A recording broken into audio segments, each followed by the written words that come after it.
step forward para naman. Yes. Hi, good afternoon. Congratulations. My first question is for Ms. Sheena. Well, there are obvious reasons po, pero why is Kanya and how did you ask her to be your first endorser? Thank you so much po. Ayan, nung alam ko sa kanya, endorser siya. Wala po talaga siyang yung hindi, gano'n. Talagang go po kaagad siya. Kaya ko naman po talaga din siya kinuha. Katulad po nung sabi ko po kanina. Kung gaano po kaganda yung mukha niya, gano'n din po kaganda yung personality niya. Promise po, sobra po talaga yun. Minimim ko po talaga yun. Thank you so much po. Thank you. And for Sana, congratulations. And we know you as a very simple person. What made you say yes? And ano yung klase ng jewelry pieces that you like? Thank you po. Hi, Ate Kate. Na-miss kita. Ayan. Ako po, what made me say yes is, alam niyo po yung umpisa, nakakatuwa kasi si Sheena. Very humble. At ang maging face ng Amarachia, isa siya sa naging grateful talaga ako kasi nakakatuwa si Sheena kasi sobrang humble na alam natin nung nagsisimula si Sheena, talagang grabe yung pinagdaanan niya, hindi rin bigla na binigay sa kanya kung anong meron siya ngayon. At may mga moments na, di ba nag-aaral ka pa, habang nag-aaral ka, nagtatrabaho siya, walang tulog, wala siyang assistant, siya lang lahat. At pinaghirapan niya yung mga bagay na meron siya ngayon. Na nakaka-relate po ako kung bakit tinanggap ko kasi I always love na maging part ng isang endorsement na talaga namang nagmula sa alam mo, pinaghirapan niya ng todo. At isa po doon si Sheena. Thank you, Sheena and Sir Ian. Thank you. Ano yung mga klase ng jewelry pieces, yung mga designs mo gusto? Usually, ako simple lang kasi talaga ako. Nung tinanong ako ng Sheena, ano bang gusto ni Sana? Sabi ko, kayo na po ang bahala. Kasi gusto ko na kapag binibigyan ako, sa kanila mismo manggaling. Kasi ayoko na mismo sa akin, feeling ko, unless ko ako yung bibili talaga. May ganon. Kapag bumibili naman ako, gusto ko, mas simple lang din. Mas more on mga very, parang isang necklace lang, minsan walang pendant, parang kung pwede ganon, maninipis lang, mas ganon sa akin. Pero na medyo, hindi naman po siguro masamang magbayot ako today, dahil Amarachia Day today. So, congratulations po talaga sa Amarachia. Thank you, congratulations. Thank you po. Thank you, Miss Kate. Para mga beauty queen sumagot, di ba? Talagang dire-diretso at talagang malaman. Unang question pa lamang po yun now. We have a phone-in question from from Mr. Nico Tuazon. Okay? So, the first question, ang sabi niya dito is, you've recently entered your fashion girl era. But, could you share how your passion for jewelry began? Where the specific individuals in your life, like influential personalities or family members who inspired you to start curating and investing in your own collection? Sa akin po kasi, to be honest, thank you po pala, Pep. Nag-start naman talaga ako ng walang-wala. Marami ang may alam niyan. Siyempre, mas una ako nag-invest talaga for the future. Gusto mo na masigurado na okay, may titirhan muna tayo. Ganun muna talaga. Nag-invest po muna ako sa lupa, sa bahay. And nung feeling ko, pwede na. Kaya na natin kahit paano. Hindi pa na po ganun kabongga, no? Pero nung kinakaya na natin makabili. So nag-start ako sa mga earrings lang, na simple lang po. Usually yung mga jewelry na meron ako, hindi ko talaga binili siya. More of, marami lang sa mga friends ko na binigay nila yung sa akin, gift nila sa akin. Nung binibigyan na nila ako, doon ko siya actually na-appreciate na, ay, bagay pala sa akin yung may mga alahas. So, doon ko palang in-start. Siguro doon ko palang masasabi na, pwede na tayong umawra. So, doon pa lang po. Pero now, nung nakilala ko si Sheena, ang dami niya mga collections, ito yung start na pwede na akong matuto pa. Alam mo naman tayo, habang tumatanda, habang lumalaki, we always want na matuto tayo sa mga bagay na hindi pa natin alam or hanggang sa pagtanda natin, sana may matutunan pa tayo. Willing po ako, Miss Sheena, ha? Wow, alright. So, nabanggit mo na rin kasi yung kanyang follow-up question is parang related doon sa iyong sinabi rin lang. Ano? Sabi niya dito, ano ba yung mga bagay na kinoconsider mo kapag ka ikaw ay bumibili at nagsusuot ng alahas o jewelry? Number one, iniisip ko po talaga, kaya ko ba? Yun naman talaga yung totoo eh. Afford ba natin ito? Kapag binili natin to, bagay ba sa akin? Kasi may mga bagay na, ay, ang ganda niya, pero baka hindi bagay sa akin, di ba? So, iniisip ko, minsan, kahit pagdating nga rin po sa damit, kahit mahal siya o mura, as long as maganda siyang tingnan sa'yo, yun yung mas pinapriority ko po. Wow! Great answer. Alright. So, babasahin ko lang yung pangatlong question niya ha. Let's see if hindi mo pa nasagot to sa mga statement. Could you describe the evolution of your personal style? In what ways have you transformed for the past 5 years? Meron bang pinagkaiba yung style mo noong nakaraang 5 years sa ngayon? Siguro po ngayon, medyo masasabi ko, medyo nakakaangat-angat na tayo, no? Hindi kasi noon po talagang happy na ako kung ano, sabi ko po kanina, before kahit yung tiyangge na alahas, as long as maganda siya para sa'yo, happy na ako dun eh. Pero ngayon po, nung nakilala ko si Miss Sheena, amara siya talaga. Sila nagsimula ng, dapat next time ganito. Though actually, nung pumasok ko sa pag-artista, marami na akong mga kaibigan na sinasabi na kailangan mo mag-invest din sa talagang totoo. Tama naman po kasi syempre nakakadagdag sa image mo yon, nakakaganda. And ang kagandahan kasi kapag alahas, magandang investment to eh. Di ba po? So, yun yung nagbigay sa akin ng dahilan kung bakit ako masaya sa pinapasok ko sa pagbili ng alahas. Yan po. Naku, mukhang marami kayong pagsasamahan ni Sanya. But talaga, Ma'am Sheena, ha? At sabi nga niya, willing na willing siyang magpaturo sa'yo. So I'm sure na hindi mo hahayaan na si Sanya ay magsuot ng mga dahil syempre kung ano ang isusuot niya, yan ang representation ng Amara Shia Jewelry. Nice! Very exciting! Yes. Okay. Alam niyo po ba, share ko lang po during our pictorial, isa po si Miss Sheena sa nag-style sa akin kung ano yung babagay nun sa damit ko. Siya ang nag-iisip noon. So thank you po, Miss Sheena. Ang ganda nga, yun ba yung mga lumabas sa video? Yes. Parang pamalakasan, yung parang ang level niya, yung suot ni Kate Winslet sa Titanic, yung mga gano'n. Alright, now let's have our next media friend from Net25, Mr. Cesar Batina. Hi, Sir Cesar! Would you like to come forward, Sir Cesar? Okay. Congratulations po. I would like to ask Miss Sheena. Miss Sheena, Yes, what are your future plans for Miss Sanya Lopez and Miss Endeavors po? Magkakaroon po ba siya ng mga billboards? How about PPCs? Ano po yung mga plans niyo po of her bilang ambassadors of her jewelry collections? Thank you so much po. So ngayon po, ayan, siguro po, madarating po kami doon. Kasi po, hindi na naman po kami lang, ngayon lang magkakaroon ng contract. Of course, pangmatagalan po kasi talaga yung pinaka, namin kay Miss Hannah with Amara Shia po. Ayan. Of course po, meet and greet din po sa kanyang mga fans. Yun po yung pinaka-isa sa pinaka-pagiging plan din po namin. The next, para-styling po. And for Miss Sanya, gaano kahalaga o gaano ka-importante sa inyo as an actress o as a TV personality of having this kind of kumbaga endorsement, especially in-line siya sa jewelry collections. And gaano din ba kahalaga sa isang artista yung mga jewelry collections? Yes, thank you po. Para po kasi sa akin, napakahalaga ng ganitong klaseng endorsement eh. Dahil bilang artista, importante rin naman talaga na nakikitaan tayo ng alam mo yung ang ganda niyang tingnan, ang klase niyang tingnan.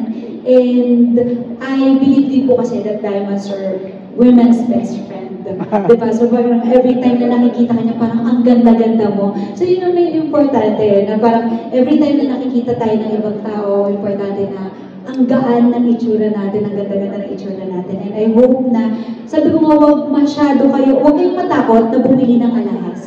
Kasi meron namang alahas na affordable naman talaga. So, hindi porket, naka-alahas siya, nagmamayabang na. Sometimes, nire-represent kasi tayo bilang ay, nakakadagdag din yun sa image natin, di ba? Sometimes, mahirap sabihin, pero mas nire-respeto ka ng tao. So, importante rin po talaga yung mga alahas po. May final question po is again for Ms. Sheena. Ms. Sheena, may plans po ba kayo to expand more in your business po? Ano po yung mga next po na plans nyo na po tayuan ng mga branches? Yes po, thank you po. We have plan po talaga na mag-expand within Metro Manila po. Sa Charnoma and then sa MOA po. And then the next po namin talaga is Cebu and then Davao po. Yan po yung pinaka-plan po talaga ni Amar. Nationwide po. Ayan. Ano po bang lagay ng jewelry line business po right now? At this point of time that we're recovered, nasasabi naman po talaga natin na recovered na totally from the pandemic. Actually po sir, we started po during pandemic. Ayan, tapos po nag-expand po kami after pandemic po. So yes po, kaya po talaga nang mag-expand po. Yearly, ayan po. Thank you so much po. Thank you po. Thank you po. Thank you so much, Sir Cesar from Net25. Now let's have from Freebie Manila, Mr. Jimpy Anorcon. Hi! Sisi. Sir Jimpy, dito na tayo malapit kay Sanya since Sisi. Tawag niya sa'yo. Alright. Okay. Hello, Sisi. Hello, Sheena. Sheena muna yung first question ko. First po, bakit siya Amara Sheena? Name po ng anak ko yun. Oh, so hindi yung business after her. And then ito, I don't know if you can answer Ms. Sheena, pero ano ang pinaka-expensive so far na part ng iyong collection dito sa Amara Sheena? Pinaka-expensive po namin is set ng necklace po, worth 5 million po. And then what? We have diamond settings po, hanggang settings po ng mga diamonds. So far, kamusta yung sales? Parang Pang-madam po siya eh. Alam niyo eh, pang-ano po talaga siya, once in a blue moon, parang ganun po yung sales ng gano'n na mga settings na diamond po. thank you, Sheena. And then, hi Sanya, Sisi, I missed you also. First question, galing na doon sa kay Ms. Sheena, no? Ikaw naman, from the jewelry that you own, pinaka-expensive, if you can share kung how much exactly, but ano siya? Hindi ko, so far kasi ngayon, hindi pa ako ganun kalala mag-invest pa sa kanya. Because now, nabisi kasi tayo sa lahat ng maraming mga binibiling mas lupa. So napokus talaga ako doon. But now, tinatanong ko nga sa managers ko, baka pwede na akong bumili. Na every, kunyari meron akong taping, doon ako yung, okay, baka pwede na akong bumili. Ayoko magsabay kung magkano yung amount ng ganito. Pero masasabi ko na deserve ko at pag sa akin lang talaga bagay yung ganong klaseng jewelry. Okay, and then, ito Sanya, kasi siya, kanina nabanggit na rin naman ni Ms. Sheena, and from all the achievements that you had, and now you're called the first lady of Prime Time, pero hindi ka talaga nagbabago, like, you remain simple, you remain grounded. So, anong mechanic yun na, why do you keep your feet on the ground talaga? And nag-relate naman siya sa mga nasasabi ng tao. Lagi ko na lang po kasi iniisip, every time na may maganda kang blessings na natatanggap, may mga achievements na natatanggap, importante sa isang tao na hindi mawawala yung pagiging humble, pagiging grateful, at hindi mawala, lalong-lalo na yung mga taong nagtiwala sa iyo nang walang-wala ka pa. Kasi kapag yung mga taong walang-wala ka pa, nung sila yung tumulong sa iyo at kinalimutan mo sila, feeling ko yun yung mga bagay na kapag yun nagiging dahilan kung bakit wala ka na ngayon. So, yung mga tumulong sa'yo noon, dapat hindi mo sila kakalimutan. Kasi nung wala ka pa, naniniwala na sila sa'yo. Ngayon pa kayang meron ka na. Diba? Super happy na mga tao yun para sa'yo. At yun yung hindi ko gagawin. Yung kalimutan sila. Mananatili sila, of course, sa heart ko. Siyempre, kamuso tayo. Okay ako! At ayun na nga, of course, ang recent achievement mo no, is talagang mananatili ka puso dahil you had your contract signing, contract renewal. So, if you can share naman yung mga next steps after that, like, syempre hindi pa nasundan ulit yung success na first lady pa, hindi ka pa nagsusog na regular ulit, di ba? Kasi, Orduha was Patlina. So, ano yung mga next projects for you? Masasabi ko lang po, merong nakahandang biggest project para sa akin, para sa 2024. So, sinabi po nila yun na excited na rin po ako, and sa ngayon po hindi po talaga ako nagsasalita hanggat hindi pa talaga naumpisahan. Naniniwala tayo dyan, Sisi. At sana abangan ninyo kasi yun daw ang biggest project for 2024. May role ka bang babalikan, if ever? Sabi din nila, marami akong babalikan na roles, pero hanggang usap-usapan pa lang, hindi mo na ako magsasalita. Okay. Thank you so much. Thank you, Sisi. Congratulations. Thank you. Thank you so much. Ang sweet ng tawagan niyo, Zizi. Yes, ever since. Yung parang ano, zisting Zizis. Alright. Thank you, Sir JP. Maraming salamat from Freebie, Manila. Now let's have, from Pelikula Mania, we have Sir Nas Tavares.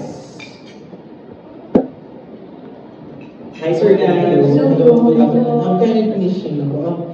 Nabanggit mo kanina na nag-start kayo during pandemic. Parang out of all the business na pwede nito, one or two. Out of all the business na pwede nito, why jewelry during pandemic? Nag-start po kasi talaga ako, nung sabi ko nga po, online po talaga. Nung nag-gadgets pa po ako, nag-invest po ako, nagkakaroon po kasi talaga ako ng sarili ko po pera. So nag-invest po ako ng gold. From that investment po, Mars, kahit hindi ka kasi sawain po ako as a person. From that po, pinibenta ko po siya sa mga kakilala ko. Yung nagagamit ko na po siya, tapos pinibenta ko po siya sa mga. Tapos doon ko po na-realize, okay pala to. Kasi unlike sa other things na kapag nagamit mo na, tapos pag binenta nyo is, hindi ka naman kakaroon ng ROI. Doon po, may ROI na ako. Nagkagawan pa po ako ng kita. Kasi po, ang goal po talaga is, every year po talaga siya, or halos na po every month po siya talaga nagtataas yung value niya. So, doon po na-realize, okay po pala talaga maging business yung jewelry. So, doon po talaga ako nagkaroon ng idea nung nagbebenta po ako sa mga nakilala ko lang po. For the two of you, gaano mahalaga ang jewelries or hand accessories sa inyo? Kahit ba hindi po na hindi mapakalimutan kung umahalis na mga accessories sa inyo? Mahalaga po siya para sa babae po talaga. Kasi yun po yung nagpapadagdag po talaga ng tinamang para po sa atin. Tapos iba po talaga yung maging confident nyo po pag nagkakaroon po kayo ng jewelry or kung may suot po kayo ng accessories, jewelry po. Bukod po talaga doon sa pagiging confident nyo po as a person, ang jewelry po talaga kasi is subok na po siya as good investment po. Na during pandemic po kasi talaga, masasabi niyo po na parang walang pera yung mga tao, pero doon po sila talaga mas naging na dapat pala jewelry pala yung binili ko, mas naging wise po sila, dapat pala jewelry pala yung binili ko. Kasi that time ng pandemic, pwede po kasi siyang isanla. Anytime, yes po, that's true po, talagang yun po talaga yung naging pwede siyang isanla anytime. So, doon po sila nagkaroon, kaya po,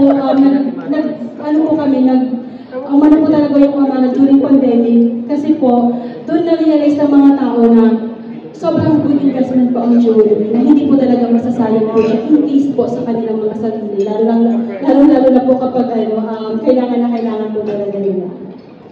Yes. Ang madadagdag ko na lang po siguro doon, no? May moments kasi sa life ko na natakot ako na what if mawala na ng value yung pera? So yun yung naisip ko na bakit hindi tayo mag-invest doon sa gold, sa jewelry talaga? Kasi baka later on, pag nawala na, barter change na bumalik tayo doon, At least meron kang kang pangsalbak para sa sarili mo. So, importante talaga siya, hindi lang sa babae, pati na rin sa mga lalaki. Last question. If may bibigyan kay sana, if may bibigyan ka ng isang amano siya, sino bibigyan? Kung may bibigyan ako? Naku, kung may bibigyan ako. May tumuturo. Sabi sa Sir Ian daw. Kung nagkalit ko kasama dito mo. Hindi, kung nagkataon po, nabigyan po ako ng chance sa mga... Actually, nagbigay na ako eh. And kasama po doon ang amano siya. Una ko po talaga binigyan is yung mami ko. Mami ko po talaga yan, tsaka yung kakambal po niya ng birthday po nila. So, nakakatuwa na yung... Meron ka kasi pwedeng ikaw yung mag-isip na design para sa kanila and customized siya. Kaya naman yun yung niregalo ko talaga kay Mami and sobrang gustong-gusto ni Mami. So yung saya na ibibigay mo sa ibang tao, yun yung achievement eh sa life natin. So yun, sa family talaga muna. Bago yung iba. Thank you po.